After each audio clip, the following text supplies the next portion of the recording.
Hi everyone.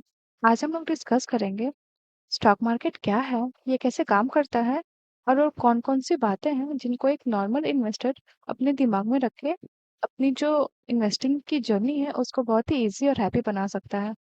सो चलिए start करते हैं from the very basic. Stock market क्या है?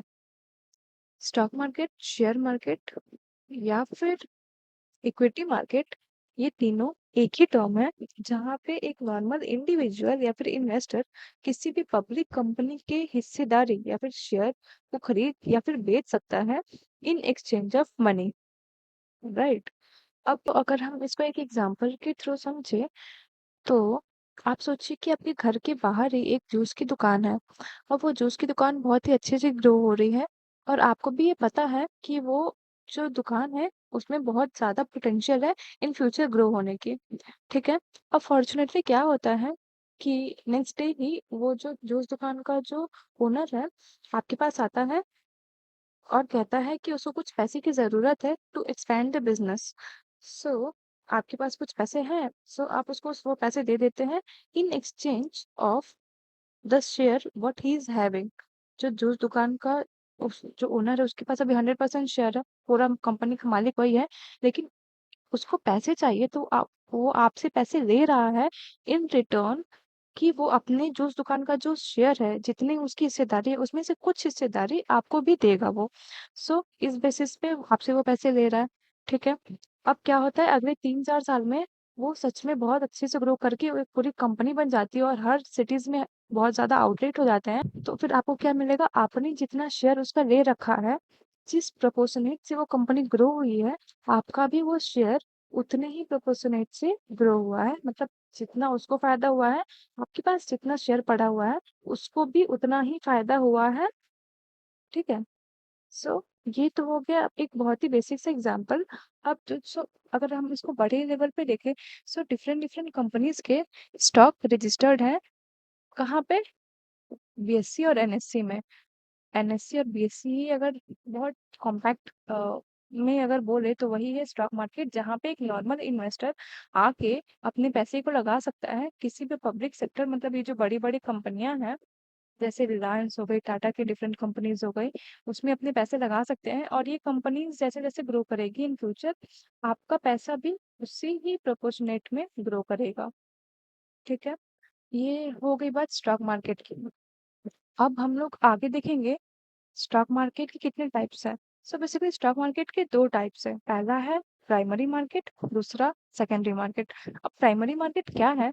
सो प्राइमरी मार्केट जब भी कोई भी पब्लिक कंपनी अपने शेयर को लेके आती है इन फ्रंट ऑफ पब्लिक पहली पहली बार और कहती है कि भाई मेरे इतने सारे शेयर हैं, तुम ये वाले शेयर ले लो और उसके बदले मुझको इतना पैसा दे दो so that I can run my business. ठीक है। पहली पहली बार वो कंपनी पब्लिक के सामने अपना शेयर ऑफर करती है। उसी को आईपीओ भी कहते हैं, इनिशियल पब्लिक ऑफरिंग। और वो आईपीओ कहाँ पे होता है? प्राइमरी मार्केट में ही होता है। मतलब जब भी जो नई कंपनियां हैं, नई पब्लिक कंपनियां हैं, वो उसको जब पैसे की जरूरत पड़ती है, पहली पहली बार अपने शेयर को बेचने आती है पब्लिक के सामने, सो वो जो इवेंट है वो टेक प्लेस होता है प्राइमरी मार्केट में। ठीक है।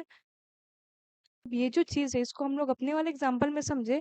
सो जब पहली पहली बार वो जूस दुकान का ओनर जब आपसे पैसे लेने आया था, सो वो टाइम था, वो जो इवेंट था, वो जहाँ पे होने वाला था, वो है प्राइमरी मार्केट। ठीक है। अब सेकंड में आता है सेकेंडरी मार्केट। सेकेंडरी मार्केट क्या है? जहाँ पे पहले से इशूड शेयर जो है, पहले से जो इशूड हो गए हैं पब्लिक के सामने, पहले पहली बार वाला जो सिस्टम हो गया है, उसके बाद जितने लोग भी उस शेयर को खरीद रहे हैं या फिर बेच रहे हैं, वो सारा काम कहाँ पे हो रहा है? सेकेंडरी मार्केट में हो रहा है। ठीक है। सेकेंडरी मार्केट वो जगह है जहाँ पे issued share, already issued share का ट्रांजैक्शन होता है, ट्रेड होता है in between the investor who are present in the market. अब हम लोग ने ये देख लिया कि स्टॉक मार्केट क्या है, स्टॉक मार्केट का कितना टाइप है। अब हम लोग को ये देखना है कि एक नॉर्मल इन्वेस्टर को वो कौन कौन से पॉइंट्स है जिन पे एनालिसिस करना चाहिए बिफोर इन्वेस्टिंग द मनी। पहला तो है कि मार्केट ट्रेंड को एनालिसिस करना और उसको अंडरस्टैंड करना। अब मार्केट ट्रेंड को एनालिसिस कैसे करना है? पहली बात तो मार्केट कहाँ जा रहा है, मार्केट क्यों मूव हो रहा है, ये आपको जानना बहुत ज़रूरी है। जैसे अभी एग्ज़ाम्पल है, कुछ दिन पहले जो इलेक्शंस हुए थे और उसके रिज़ल्ट आए थे, तो इलेक्शन के पहले वाले दिन और इलेक्शन के बाद वाले दिन जो भी मार्केट में रैली आया था या फिर जो डीप हुआ था मार्केट, वो किस-किस कारण से हुआ था और क्यों मार्केट ऊपर जा रहा था या फिर अचानक से क्यों मार्केट नीचे आ गया, ये जानने आपको बहुत ज़रूरी होता है, बिफोर इन्वेस्टिंग योर मनी। ठीक है?